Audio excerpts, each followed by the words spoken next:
We don't need a premier and a government that is consumed and distracted by an RCMP investigation into themselves. We have a government with the worst economic record in modern Alberta history since the Great Depression. Well, the sludge slinging and bitumen bickering in Alberta is ramping up as voters there head to the polls on Tuesday. Both leaders are pushing their plans for the economy, pipelines, and the fundamental issue of trust. Can Alberta NDP leader Rachel Notley come from way behind in the polls and surprise everyone with a big win again? Or will Jason Kenney become the next premier of Alberta? And what will all this mean to the next federal election as issues like the carbon tax and pipelines are so relevant? To talk about that and the controversy over a $12 million grant to help Loblaws install new fridges, let's bring back the Scrum. Tonda McCharles, Joyce Napier, Craig Oliver, and our special guest this round is the former Alberta Premier, Alison Redford. All right, Alison Redford, I'll start with you. Key issues driving this election in Alberta. What's going on there? Well, I think that Jason Kenney wants to talk about the economy, and I think that Rachel Notley wants to talk about trust. I think that if you look at some of the economic issues that are coming up, whether it's pipeline or carbon tax, that there isn't actually a lot of difference between how the two of them would deal with this in the long run and what the outcome would be. But Albertans are feeling very uncertain right now. They're very frustrated by the fact that our economy looks different than it used to. And I think that's enough of a message that's been able to distract from some of the social conservative problems that Jason Kenney's had.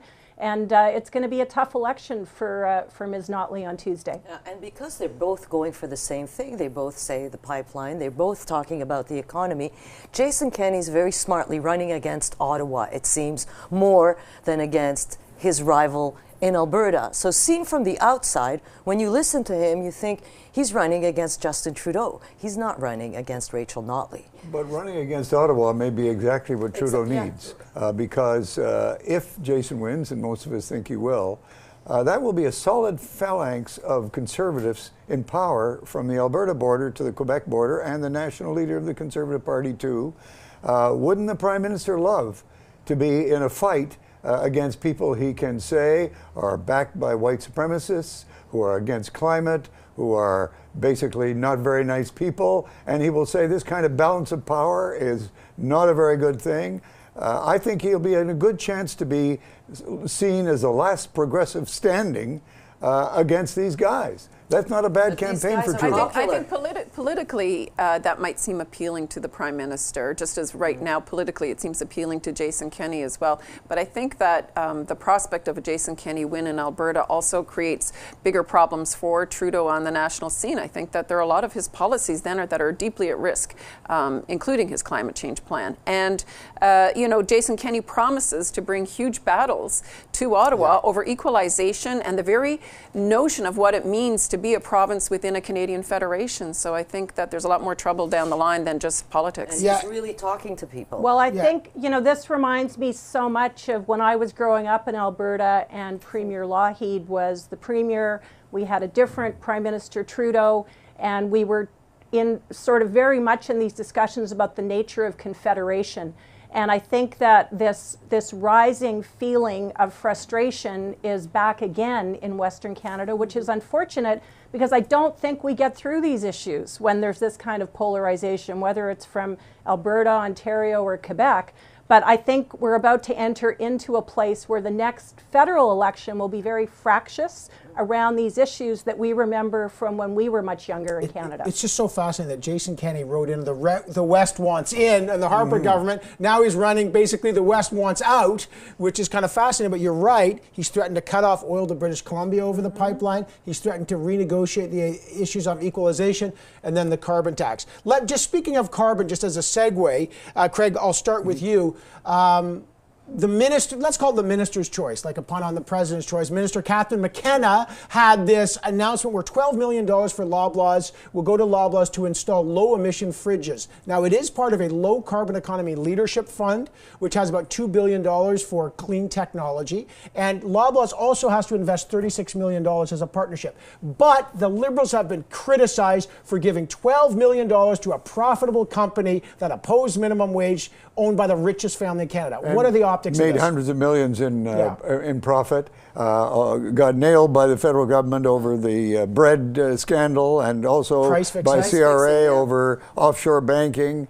So they're not really a sympathetic company right now to a lot of Canadians. So as in the famous lawsuit against Scheer, you got to ask yourself, what were they thinking when they had a news conference there and said, great news, we're giving millions of dollars to this company, Loblaws? I think it's funny because, again, this government has been, up to, I would say, last December, really great around symbols and emblems of things.